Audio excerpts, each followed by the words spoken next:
Hi, I'm Lily. I never believed in fate or magic until 3 months ago when I bought a silver ring from Murphy's pawn shop. Simple, elegant, with a small green stone. 20 bucks. You sure about that one? Old Mr. Murphy asked.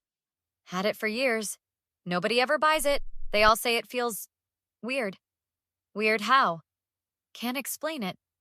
He shrugged and rang it up. I slipped it on and forgot about it until that night when my roommate Sarah came home. Hey, Lily, Marcus called again, Sarah said. That's like the 5th time today. You two having problems? Marcus was my boyfriend of 2 years. Accountant. Boring, maybe, but stable. No, everything's fine. He's just clingy lately. That's when I felt it. Sudden warmth spreading from the ring. I looked down, confused. You okay? Sarah asked. Your face just went all weird. Yeah, just tired from work. The warmth faded as Sarah walked to her room. I stared at the ring, but it happened again. Every single time Marcus came near me, the ring heated up. When he left, it cooled down. I started testing it. My coworker Jenny? Nothing. My boss? Nothing. Just Marcus. Babe, you're being distant, Marcus said one evening, reaching for my hand. The ring burned hot enough that I pulled away. Sorry, just stressed about work. You know I'm here for you, right? We're a team. His smile seemed wrong somehow. Too practiced. I know, Marcus. After he left, I called my best friend Tanya. Tanya, I need to ask you something weird. Lay it on me, girl. Have you ever noticed anything off about Marcus? Pause. Off how? Just a feeling. Lily, I've been waiting 2 years for you to say something, Tanya said. I didn't want to cause drama, but yeah. Too perfect, you know? Like he's performing. Performing what? The role of good boyfriend. My cousin works at First National Bank. Same place Marcus works. She mentioned some weird stuff about him. My stomach dropped. What kind of weird stuff? She said there was an investigation. Internal thing. I didn't tell you because I figured if it was serious, you'd hear about it. Can you call her, please? Give me 10 minutes. When Tanya called back, her voice was tense. So Crystal can't say much. She could get fired. But she confirmed there's an investigation into missing client funds, and Marcus's name came up. That doesn't mean there's more. Crystal said she's seen Marcus meeting with some woman in the parking garage after hours. A redhead. Fancy clothes. They looked close. The ring felt heavy. A redhead? Yeah. You know anyone like that?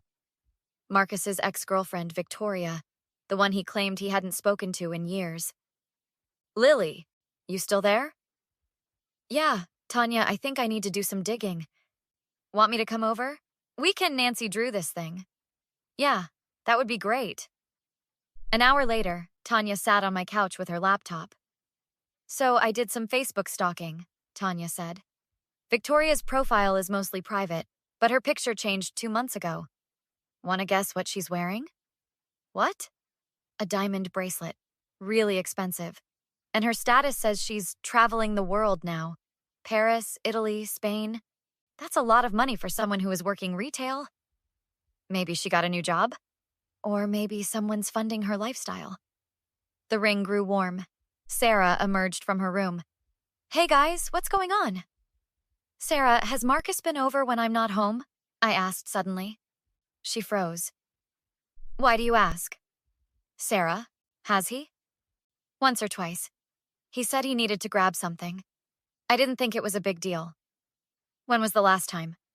Last week? Tuesday? I had the day off and he knocked around noon. Said you told him he could come by. I never told him that. What did he take? Tanya asked. I don't know. He went to your room, Lily. Was in there maybe 5 minutes. I ran to my bedroom. When I pulled out the bottom drawer where I kept important documents, my heart stopped. My passport's gone, I whispered, and my social security card, and my grandmother's jewelry. Tanya grabbed my shoulders. Lily, we need to call the police. And tell them what? That my boyfriend might have taken some stuff? Then we get evidence. This isn't just cheating, Lily. This is theft. Fraud. I looked at the ring. It had been trying to warn me. You're right. Let's get him. The next morning, I met Tanya at a coffee shop. I talked to Crystal, Tanya said. She's willing to meet, but she's scared. She could lose her job.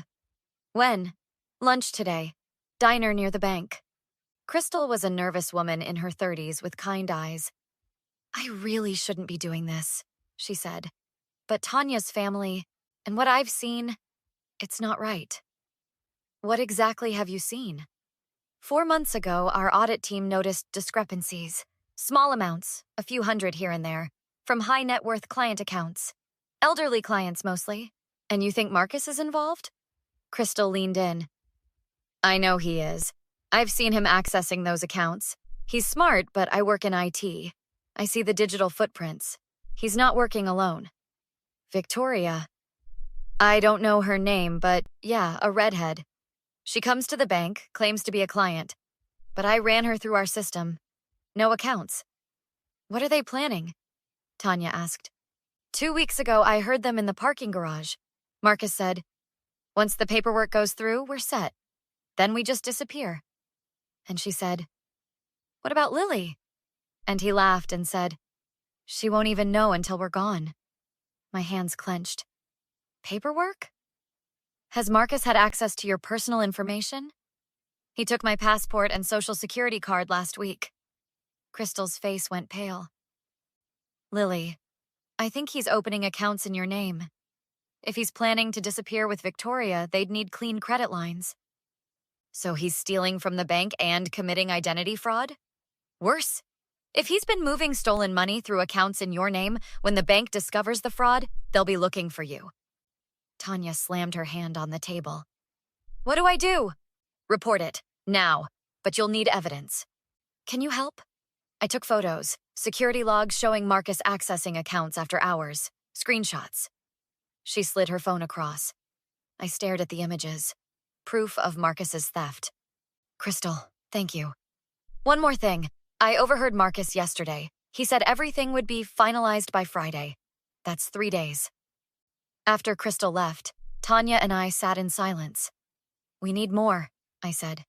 I need to prove he stole my identity specifically. How? Tonight, Marcus is coming over for dinner. He doesn't know I suspect anything. What if I confronted him? Got him to admit it? I could record it. That's dangerous. What if he gets violent?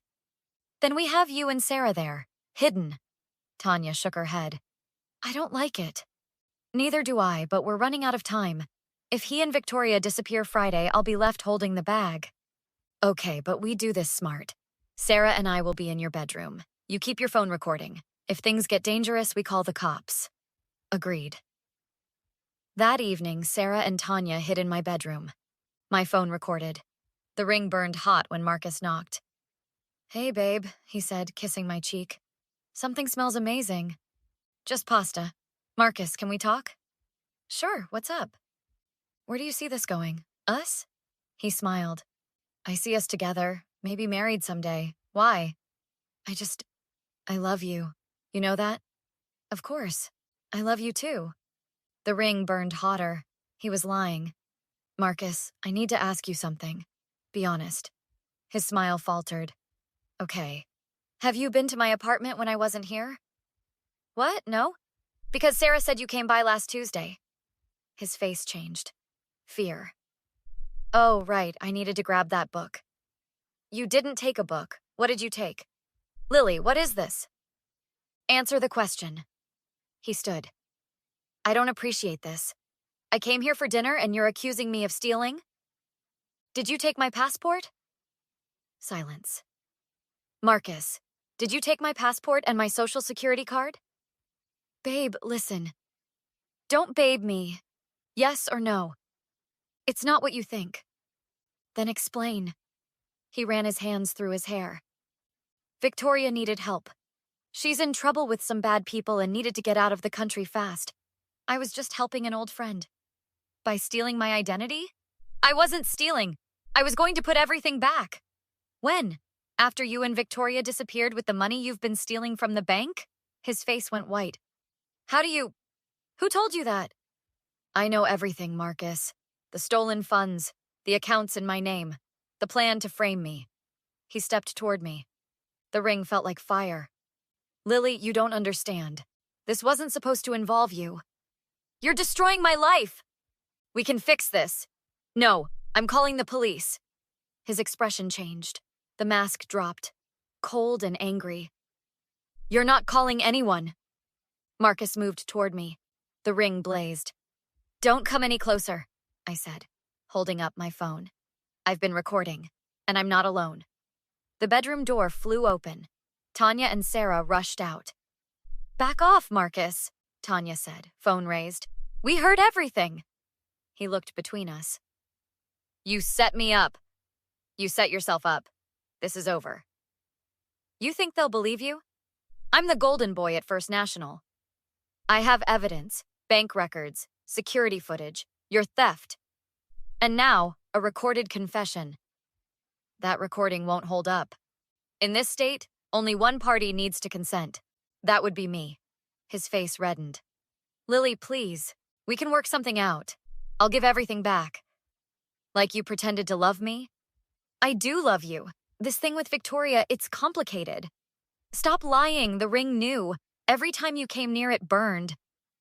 What ring? What ring? I held up my hand. This ring. The one that saved me. He stared at it, fear crossing his face. Where did you get that? Murphy's pawn shop. That belonged to my grandmother. She claimed it protected her from liars. She pawned it before she died. He laughed bitterly. I never believed her. Guess you should have. Now get out. Lily, we can fix this. I'll return your documents. I'll stop everything. There is no going back. You're a thief. You were willing to destroy my life. That's betrayal. Please. He reached for me and Tanya stepped between us. She said leave. This is between me and Lily. No, it's not. Sarah moved beside Tanya. You need to go. He looked at us. His expression hardened. Fine, but I promise you'll regret this. Victoria has connections. Is that a threat? Tanya asked. It's a fact. Your name is all over those accounts. Your social security number, your signature, forged but good enough. When this comes out, they'll investigate you first. I have evidence. Evidence can disappear. I work in that bank. Get out, now! He pulled out his phone. Victoria, she knows. We need to move up the timeline. Tonight. Marcus, don't... He ended the call. You just accelerated everything. He headed for the door, then turned. Those accounts in your name? Victoria used them to receive stolen funds. When the bank traces those transactions, your name will be first. You can't do this. I already did. He slammed the door. The ring cooled. Oh God, Sarah whispered. We call the police, Tanya said firmly. Right now. I pulled out my phone. They will believe us. We have evidence. We have the truth. I dialed 911. 911, what's your emergency? I need to report identity theft and fraud. My boyfriend has been using my information to commit bank fraud. He just threatened me and said he's leaving tonight. Are you in immediate danger? No, he left. But he has my passport, my social security card, and he's opened fraudulent accounts. I have evidence. Stay calm. I'm dispatching officers. Your address? I gave the information. Sirens approached. They're coming. The police arrived. 2 officers, a tall man and a younger woman. I'm Officer Davis. This is Officer Rodriguez. You reported identity theft? Yes. My boyfriend has been stealing from his bank and using my identity. He threatened me tonight. Evidence? I showed them everything. The recording, the photos, my missing documents. This is serious, Officer Davis said. We'll need you at the station for a statement, but we have enough to issue a warrant. What about Victoria, his accomplice? Her full name? Victoria Chen. Officer Rodriguez wrote it down. Both will face charges. He said he can make evidence disappear. Once we have a warrant, we'll seize the records before he can. Your recording is backed up? Sent to my email and Tanya. Smart. About his threat. Did he threaten physical harm? He said Victoria has connections and I'd regret reporting him. The officers exchanged glances. That could constitute criminal threat. Marcus and Victoria were arrested within 48 hours at the airport. I sat at First National Bank with their head of security, Mr. Patterson. Miss Harper, we owe you an apology. Our employee committed serious crimes. We're cooperating fully. What about the accounts in my name? All frozen and flagged. We've begun clearing your credit report. You won't be held liable. And the money? Most recovered. Mr. Chen hid assets in offshore accounts under your name. Those have been seized. Their lawyer leaned forward. We'd like to offer a settlement. I don't want a settlement. I want justice. You'll get both. They're facing multiple felony charges. The DA has a strong case. How strong? Strong enough that Mr. Chen's attorney is trying to negotiate a plea, but the DA isn't interested. I looked at the ring, cool and calm. Good. The trial took 6 months to start. Tanya came every day. So did Sarah and Crystal. Marcus's attorney tried to paint me as vindictive, but the evidence was overwhelming. The recording, Crystal's testimony. Other employees came forward. Victoria tried to blame Marcus, but her luxury purchases told a different story. The jury deliberated 4 hours. Has the jury reached a verdict? We have, Your Honor. On bank fraud? Guilty. Identity theft? Guilty. Criminal threat? Guilty. Every guilty verdict felt like vindication. For sentencing, I gave a victim impact statement. Your Honor, what Marcus Chen did wasn't just theft. It was betrayal. He used my trust to destroy my life. He stole my identity, my security. He threatened me. And he showed no remorse. I looked at Marcus. He's hoping for leniency, hoping I'll say something about forgiveness. But I won't. What he did was unforgivable. He made his choices. Marcus got 8 years. Victoria got 6. Outside, reporters surrounded us. Miss Harper, how do you feel? Justice was served. Any advice? Trust your instincts. If something feels wrong, investigate. Don't be afraid to ask for help. Later, we celebrated. I can't believe it's over, I said. Not over, Tanya corrected. Beginning. What about the ring? Sarah asked. I looked at the silver band. Yeah, I'll keep it. Or maybe you won't need it, Tanya said. Maybe both, I said, smiling. We raised our glasses. To justice. To truth. To friendship. To moving forward. The ring stayed cool. No warnings. Just peace. 2 years later, I'm thriving.